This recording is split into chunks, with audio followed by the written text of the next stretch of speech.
히든 종목 한번 보도록 하겠습니다. 21선을 지지 라인으로 현재 우상향이 되고 있습니다. 1차 목표 주가는 100만원 잡았습니다.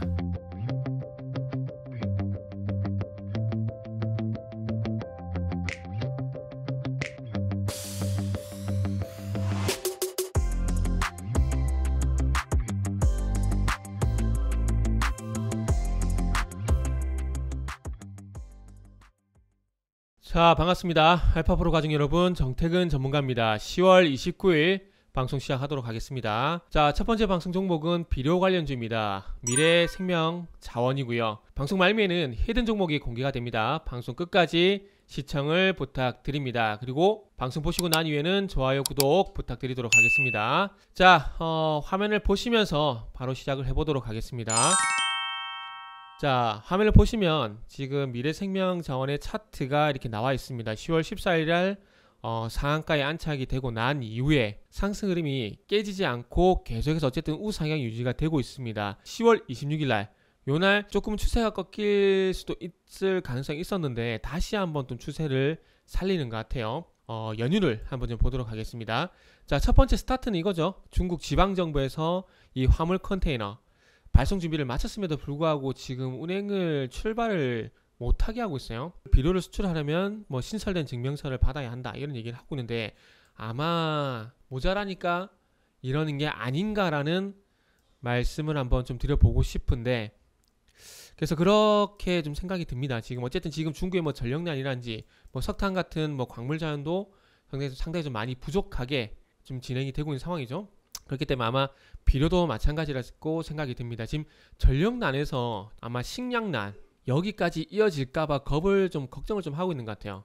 걱정하고 있는 것 같은데, 그래서 어제 나온 뉴스를 보시면 여기 보시면은 중국 요소 수급 차질, 지금 여기 생산, 그러니까 에너지 소비가 많은 비료 공장의 가동률 저하, 그러니까 전력난으로 인해 가지고 요소 공장의 가동률이 떨어지게 되고 그러다 보니까 비료 생산이 차질이 발생이 돼요. 먹는 거랑 비료랑 그렇게 큰 뭐 영향이 있나요? 라고 한번 생각하신 분도 아마 계실 거예요. 그런데 여기서 이 요소가 질소 비료 생산의 연관성이 있거든요. 그러니까 비료 같은 경우에 인, 그리고 칼륨 그리고 질소 이런 것들이 있는데, 인하고 칼륨 같은 경우에는 그 작물의 품질 개선, 참 질 좋은 쌀, 질 좋은 과일, 조금 질 떨어지는 조금 시간 지난 그 쌀 같은 경우에도 한 몇 년 지난 쌀 같은 경우도 상당히 질이 떨어지잖아요. 근데 최근에 햅쌀 같은 경우는 상당히 꼬들까라게 맛있잖아요. 그래서 그런 거라고 생각하시면 될 것 같아요. 그래서 작물의 품질과 인하고 칼륨 같은 연관성이 있습니다. 그런데 요거는 매년 그러니까 항상 매년 살포를 안 해도 상관은 없어요. 품질을 개선시키는 건 맞지만 매년 항상 안 해도 돼요. 그런데 질소 비료 같은 경우에는 수확량을 유지하기 위해서 매년 공급을 해야 됩니다. 수확량 유지.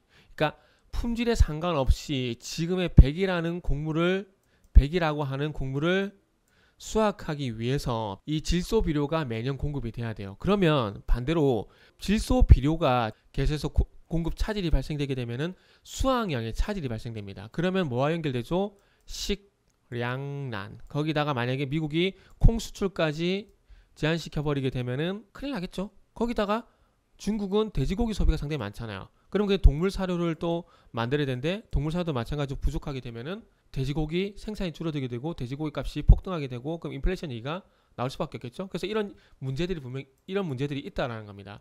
그래서 지금 방금 말씀드렸듯이 어쨌든 결국 이 비료 부족이 그러니까 비료 공장의 가동률 저하로 인해서 생산량이 낮아지게 되는 건 결국 식량난과 연결이 될 수가 있기 때문에 중국에서 아마 비료 수출을 좀 제한시키는 것이 아닌가라고 볼 수가 있고, 그런 현상이 나타나다 보니까 미래생명자원과 같은 남해화학과 같은 종목들이 이렇게 부각이 된다고 보시면 될 것 같아요.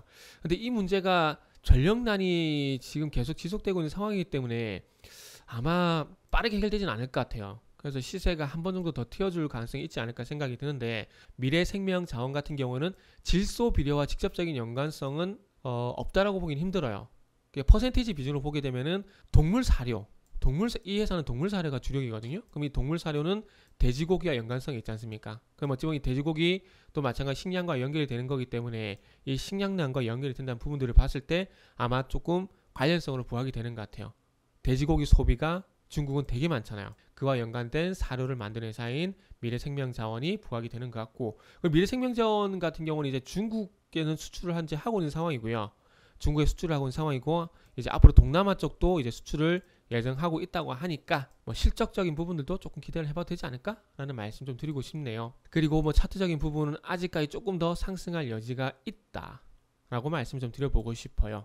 여기 보시면은 전고점 5,000원 부근을 돌파가 된 거잖아요. 5,000원 부근 돌파가 되고 계단식으로 신고가 나오고 있는 상황이니까 조금 더 상승할 가능성이 있다라고 말씀드리고 싶고요. 자, 그리고 히든 종목 한번 보도록 하겠습니다. 자, 히든 종목 상승으로 전환됐네요. 0.12%, 0.24% 현재 흐름이 전개가 되고 있는 상황입니다. 전반적으로 차트를 좀 보게 되면 일단 먼저 자, 여기서 장대 음봉 맞아버리게 되면서 5일선과 21선 데드크로스가 났습니다. 그래서 추세가 쭉 꺾였고 쌍바닥을 만들고 여기서 또 N자형 쌍바닥을 만들고 거의 뭐 쓰리바닥이라고 봐야 되겠죠? 쓰리바닥. 그래서 어쨌든 쌍바닥을 만들고 5일선과 21선이 골든크로스가 났고 그 위에 주가 조정이 나오긴 했지만 지지를 받고 반등이 쭉 나온다라는 거죠. 그리고 나서 또 조정 구간을 거치고 있는데 어쨌든 21선 부분까지, 그러니까 21선을 지지 라인으로 현재 우상향이 되고 있습니다. 거기다가 장기 추세선, 저는 장기 성장성이라고도 얘기를 하는데 여기 보시면은 자 241선 지지받고 반등이 나왔었지만 결국 깨버렸죠. 그래서 지금 241선 부분에서 계속 부대끼고 있지 않습니까? 그죠? 부대끼고 있죠. 그런데 여기 보시면은 오늘 어쨌든 241선을 찍고 있죠. 아래 꼬리가 지금 240을 딱 찍었죠. 그렇기 때문에 그러니까 장기 성장성을 회복시킬 가능성이 상당히 높다라는 겁니다. 회복시킬 가능성. 그러면서 쭉 이제 N자형 상승이 지속이 될 가능성이 상당히 높다라고 봐지고요. 이제 최근에 뉴스가 나온 건 헝가리의 분리막 생산 공장, 분리막 합작법인, 일본의 도레이와 분리막 합작법인을 만든다는 얘기가 나왔습니다. 그러면서 이 물량은 폴란드 공장으로 납품이 될 예정이고요. 최근에 양극재 관련해서 말이 많은데 어쨌든 뭐 2차전지 양극재만 있는 건 아니죠. 분리막도 있고 음극재도 있죠.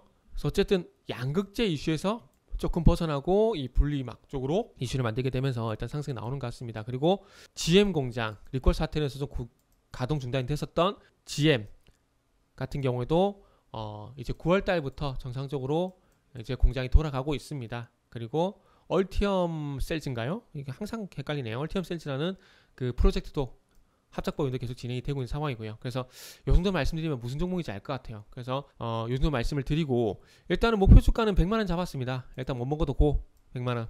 1차 목표 주가는 100만원 잡았습니다. 그래서 이 히든 종목은 홈페이지에서 확인을 하시면 됩니다.